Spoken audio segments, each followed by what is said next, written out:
Hey guys, I'm so tired here. I'm just come here today to talk about and show off my chainsaw because it's my baby and I love it. And I just noticed that I put the bar on upside down. See that shit? Okay, anywho, this is the Dayton 2Z463. And it's so fucking pretty. Something interesting about the saw is you think, okay, Dayton, this is a saw manufactured by Dayton, but wrong-o. As far as I know, and as far as I've looked into Dayton, they haven't made any of their own saws ever. I could be wrong, but I do know for a fact that, let me get this turned around. This is not what this saw, this model originally was. This is a rebadged, as they say, Poulan 245A. And now, that might seem exciting at first. Never mind, okay. Pardon me. That may seem exciting at first, because you think like, oh, I know that. They made, Poulan 245A is the chainsaw in the Texas Chainsaw Massacre. And while that is true, this isn't the same type of model. So, in the Texas Chainsaw Massacre, they used one of the early model ones, obviously, because those were the ones made between 1970 and 1973 that had the very distinct barn yellow color. And those ones were made of magnesium, like the case.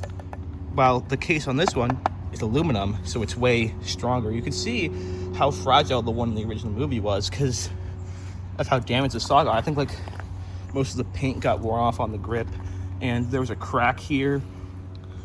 But yeah, this is one of the stronger aluminum ones, which I guess I am thankful for, because I don't want to have a weak-ass chainsaw. But something else cool is you always see, like, when you're looking at pictures of the newer models, well, newer, I mean the ones that were made, like, this was a model made in 1978, and usually those models made around that time had different mufflers than this.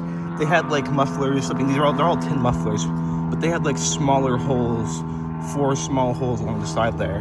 But this one has this big ass school locker looking thing, and it is just so cool. I'm so happy that this has this, because like it's way louder, it sounds way more raw. It's fucking awesome.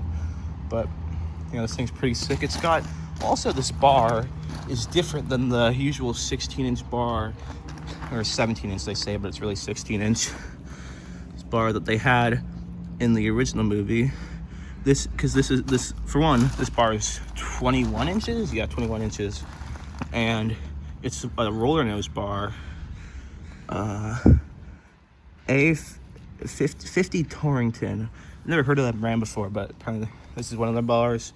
And I don't know a whole lot about it, but I have heard that these bars are pretty rare and less usual to come by than the 16-inch bars. Also, the main giveaway, for one, that this isn't a original Poulan 245A early model is, one, obviously that it was made in 1978, way after those were made. But you can see the handlebar, it's got this like thick foam rubber coating, while the one in the original, the early models, were like dipped in liquid rubber or some shit, I don't know. But yeah, this one has one of these handlebars. A little unfortunate because it's got a little cut in it, but I don't know. But yeah, you can see there's the flywheel in here, and it's got great compression. I'm just trying to show that thing off that spinning, because I just think that's so sick. I fucking love this thing so much. It's just so cool. And then obviously you got ignition switch, oil pump, choke, throttle lock, throttle handle. Yeah, this thing is just so cool. But yeah, that's my chainsaw. And I'll get it fired up here and gas it up. I already did gas it up. I will say, this isn't going to be a true cold start, because before I filmed this, like, I hadn't used this thing in like 2 weeks, but before I started filming this, I let it pop just once after I fueled up to make sure it was running properly. So it won't be a true cold start, but you can see that in one of my other videos. But yeah, this thing is just a fucking beauty. You can even see, like, Like, I don't know if if this is just me or if there's like dirt or gunk. It looks like there's some yellow paint underneath this orange paint. It might just be gunk or some shit. I don't know. But yeah, it probably is just gunk. I don't know why they would, you know, paint a model yellow, then repaint it or whatever. I don't know. But I'll check that out. But yeah, I'll get it fired up for you here so you can have it look-see. Yeah.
So yeah, that's what it's. I'll see.